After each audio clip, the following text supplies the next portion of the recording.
Sometimes you just can't believe the things your eyes see.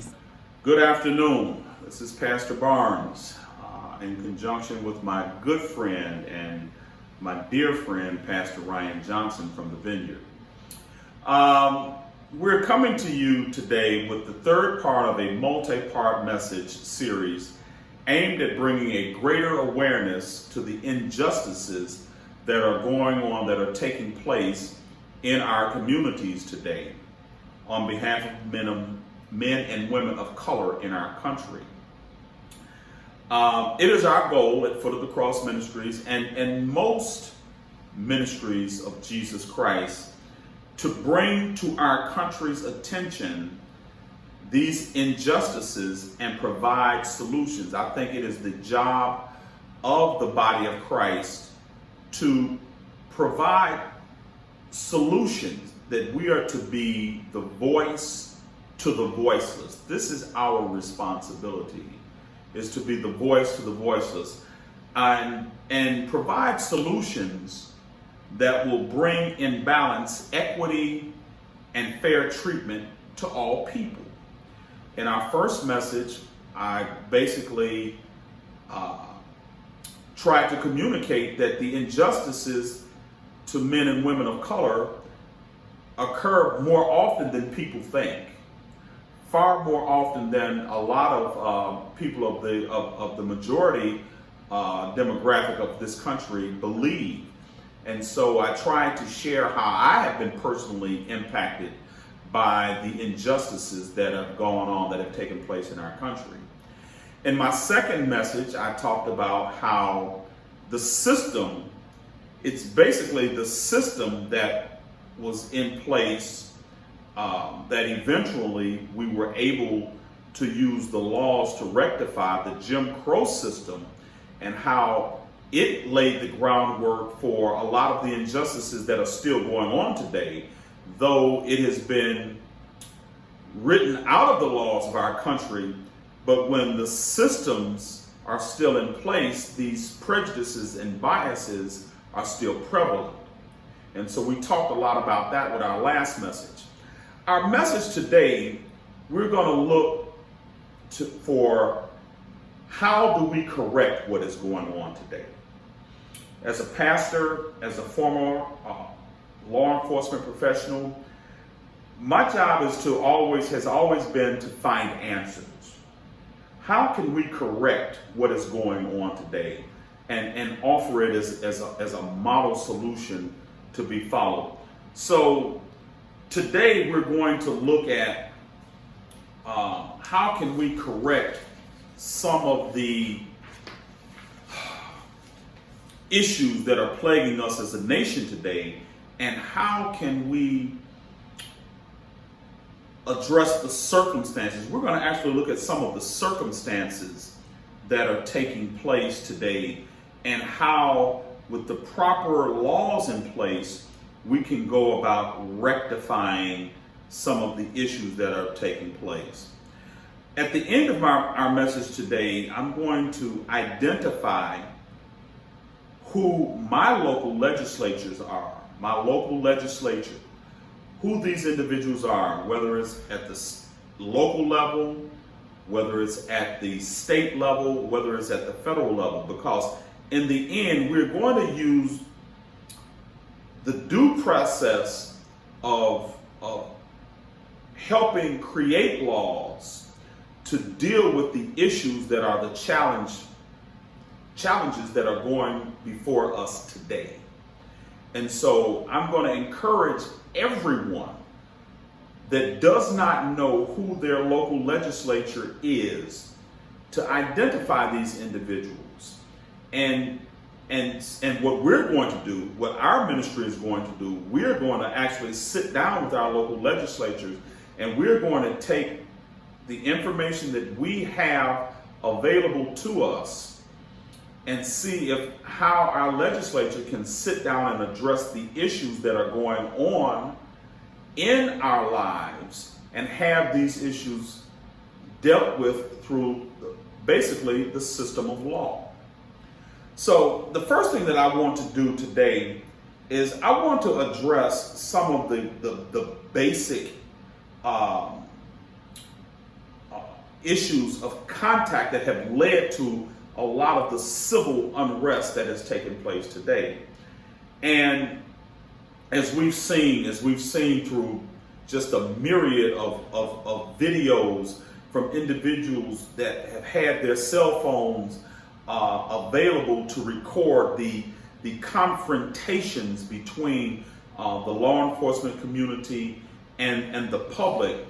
And what we want to do is now see how can we go about providing assurances that individuals' human rights, individuals' civil rights are not violated at the hands of the law enforcement professionals. Because as I just stated, what is happening is the public is basically putting this contact or these confrontations on display, and what we are seeing is just frightening to our souls, what we're seeing. And so what I would like to do today is to propose better ways that the communications between the law enforcement community and the public can be basically saved and preserved and used as evidence. And so for the most part, what I'm going to do and our coalition or our consortium is we're going to sit down with our local legislature and we're going to take some proposals to them based on what we've been seeing so far in our community. And this is going to begin with us requiring that all law enforcement officers assigned to field duties in our particular communities be required to utilize body cameras. Because too many incidents that are not recorded by the general public, we are having tragic results. Whereas if we had actual footage of what took place, we could really discern which officers are best suited to serve in our communities. So we are going to propose to our local legislature that all officers serving in the county capacity, in the local law enforcement capacity, be equipped with body camera equipment. Okay? It's needed, it serves two purposes. It protects the public, but it also protects the officers from false allegations.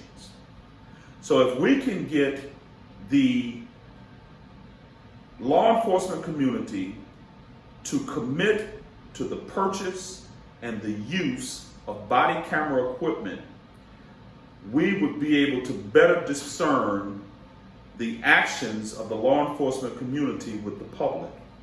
Okay? Another area that we would like to address or speak to is basically the racial profiling or the targeting of traffic offenders.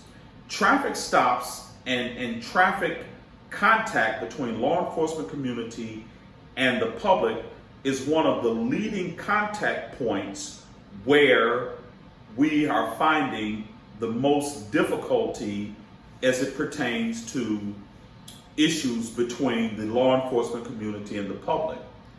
A lot of these issues can be resolved if we can basically hold our law enforcement community to the number of stops that are basically related to the proportion of people of the community.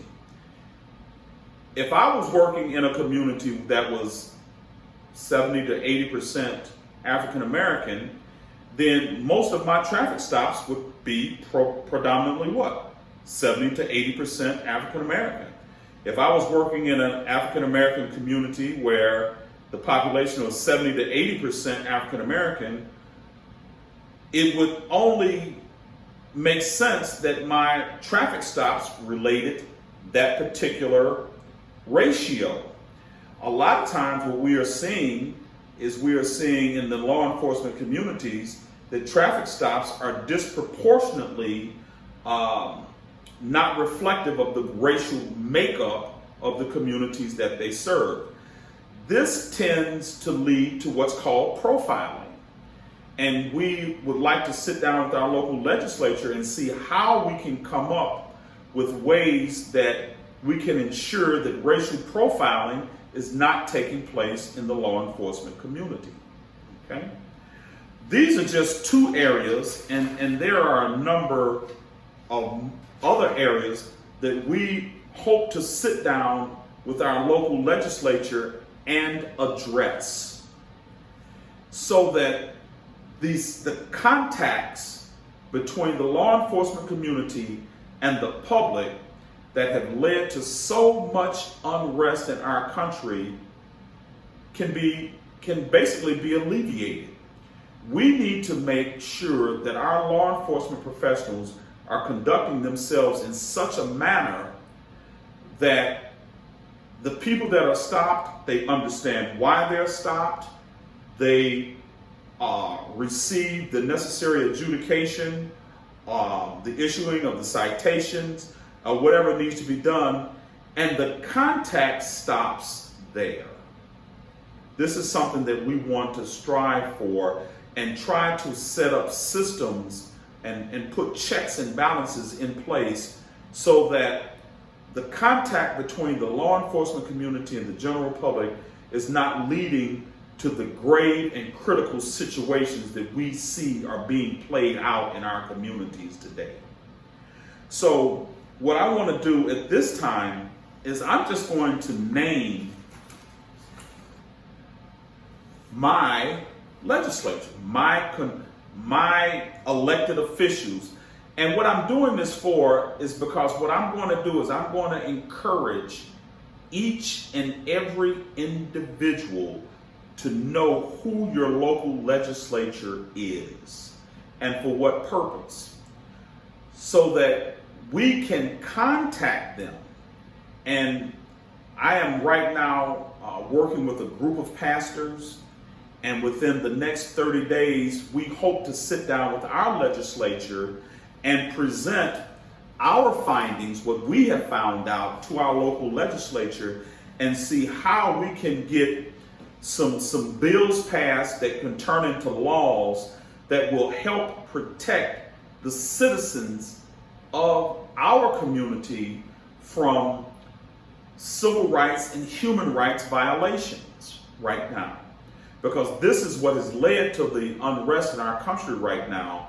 So if the local church serves as a vanguard, if we serve as a voice to the voiceless, we need to sit down with the public. And what I'm going to do is we're going to leave our contact information at the end of our video for people, citizens of our communities, to come and sit down with Pastor Barnes and the consortium.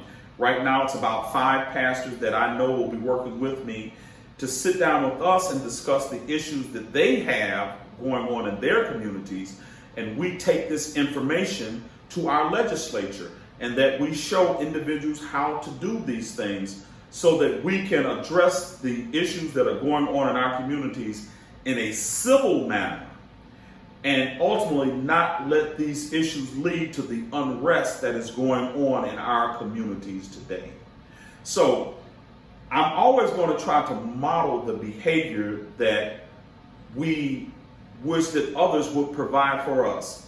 I live in the 6th Congressional District of the state of Georgia. My congressional person in the 6th Congressional District is Mrs. Lucy McBath. And I've got her telephone number and her contact. I even would like to go as far as identifying the nearest other state district representatives, Bob Woodall and Barry Loudermilk, okay? My U.S. senators are David Perdue and Kelly Loeffler. My state representative is Jan Jones, okay? My state senator is Brandon Beach. These are the individuals that the consortium of pastors that I am working with right now. We're going to identify these individuals. We are going to take the information that I have gathered, that I will gather from people that want to see change, that are willing to objectively identify the issues that are going on as it relates to the civil unrest, as it relates to the violation of their civil rights and their human rights. We are going to take this information and sit down and try to provide some solutions to these problems. I was a nearly 30-year law enforcement professional. A lot of the issues that are going on today, I understand them, and I know where the violations of the human and civil rights have occurred. I hope to be able to sit down with our legislature and address these issues and make some proposed bills in place, hopefully that can turn into laws to address these issues. Because our goal is ultimately to overcome the civil unrest, the rioting, and the things that are taking place. All we have to do is use what is in place now and continue to build on these things and to hold those that are in the law enforcement community, to hold them accountable for their actions. And this can be done, this can be accomplished. And what we have to do is ultimately give people confidence in the systems that are already in place in order that we can move forward. Because with all that has happened, we have cost a lot of our communities an extreme amount of equity that we may or may never get back. And if we would address the issues of injustice, when we see injustices being done against men and women of color, if this is brought to our legislature's attention and we hold them accountable for legislating the laws and the judiciary for enforcing the laws, we eventually will find the congressmen and women who will serve our interest to the highest degree, and we will ultimately be able to address civil and human rights violations in a manner that will not cost our communities so much in infrastructure damage, so much in the loss of property, so much in all of these areas. If we utilize the systems right, if we remove the legislators that do not understand and strive to achieve basic human and civil rights for all people. That's what this whole civil unrest is about, is because of the inability of the legislature and the judiciary to deal with the few rogue agents of the law enforcement community that have led to the violence because of their actions, that has led to the violence against individuals, the loss of life. And when the public doesn't see the systems that are in place, the law systems in place to take care of them, this is what has led to the civil unrest. Well, it is the responsibility of the church, it is the responsibilities of the municipalities to hold our legislatures accountable. And that is what I hope to do with the consortium that we are building right now. Right now, we are approximately 6 pastors strong. And like I said, within the next 30 days, we hope to sit down with our legislature as a model for all communities of color to sit down with their legislature and hold their elected officials accountable. Amen. Thank you.